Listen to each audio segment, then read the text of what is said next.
in New York, where French President Emmanuel Macron has announced at a United Nations summit in New York that France formally recognizes the State of Palestine. Addressing the high-level conference co-organized with Saudi Arabia, Macron called for Israel and Palestine to live side by side in peace and security. The announcement drew lengthy applause from the audience. Let's take a listen in.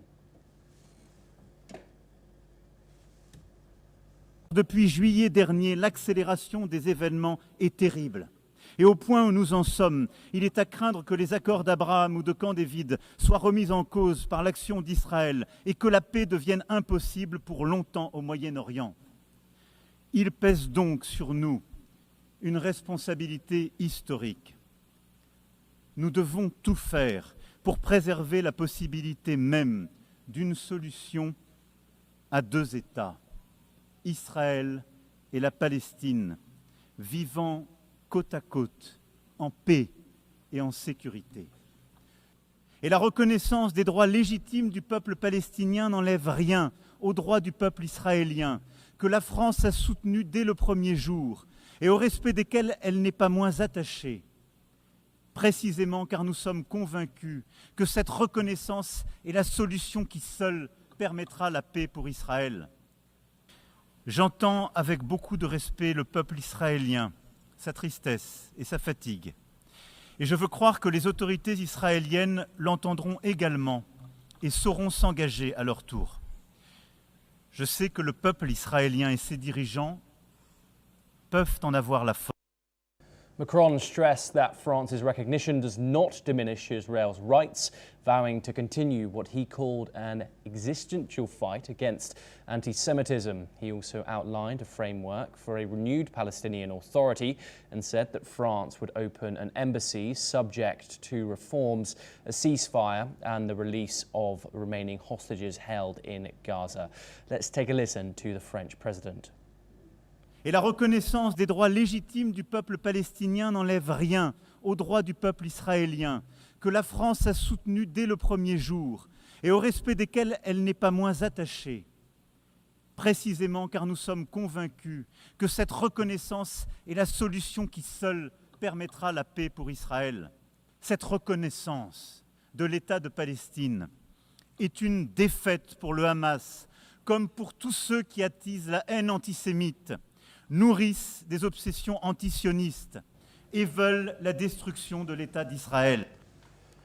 Now, with this move, France joins Britain, Canada, Australia, Portugal and other Western allies who extended recognition in recent days, bringing the total number of countries recognizing Palestine to more than 150. In Paris, activists and elected representatives unfurled a Palestinian flag from a city hall window in a symbolic show of solidarity. Left-wing politicians, including Paris Deputy Mayor David Bolliard, defied government warnings and said it was important to reaffirm their support for the Palestinian people. Okay, we have further news updates from this story.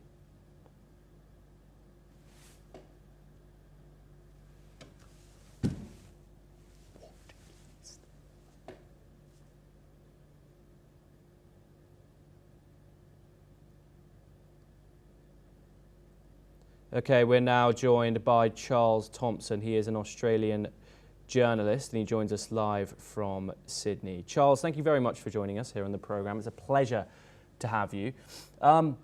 First of all, of course, France follows the United Kingdom, Canada, Portugal and others. This Western push to recognise the State of Palestine. France, of course, was the first of the G7 to announce that it was going to do so at this meeting in New York. But what does it truly mean in practice?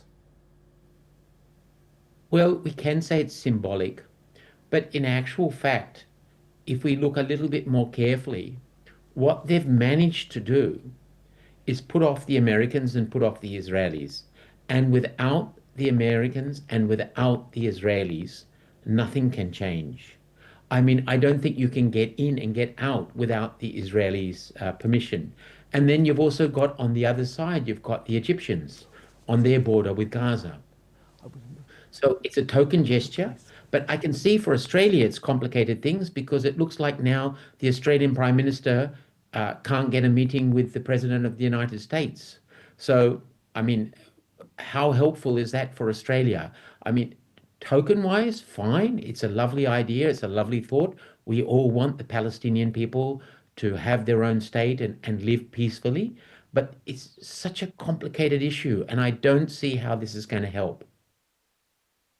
And Charles, of course, we have the likes of Mahmoud Abbas, who's going to be speaking. He already has yesterday, but he will be speaking in his own session coming up on Tuesday, and then following by Benjamin Netanyahu in person on Thursday. How do you think both of those two leaders are going to be reacting to this? Of course, Benjamin Netanyahu advocates very much against this. What's happened is the international community, except for the United States, has put Israel into a corner. And if you put Israel into a corner, they'll just move more settlers. Sorry. That's all right, Charles. But yes, of course. And as you said, Israel's government, of course, is made up of many parties. Benjamin Netanyahu's controversial coalition, including the likes of Itamar Ben-Gvir and Bezalel Smotrich, who are controversial figures. Bezalel Smotrich in particular, the finance minister, who has approved the E1 settlements in the West Bank. Could you tell us a bit about that and tell us a bit more about his statements when it comes to Palestinian statehood and his openness against it?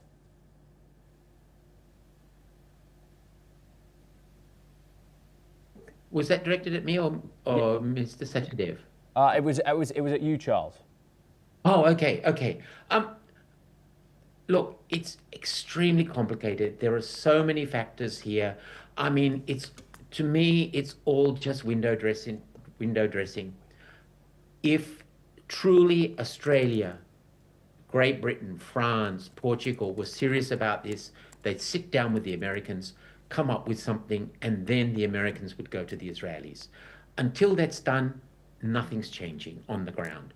If anything, it might make it worse because we can't forget the hostages. And put any country in a situation where their countrymen are being held as hostages, it's just going to make the Israelis even more upset. And what we need is the cooperation of Israel to finish and resolve this matter so the Palestinians can start living their lives. Yes, Charles, we do have some more information from a related development.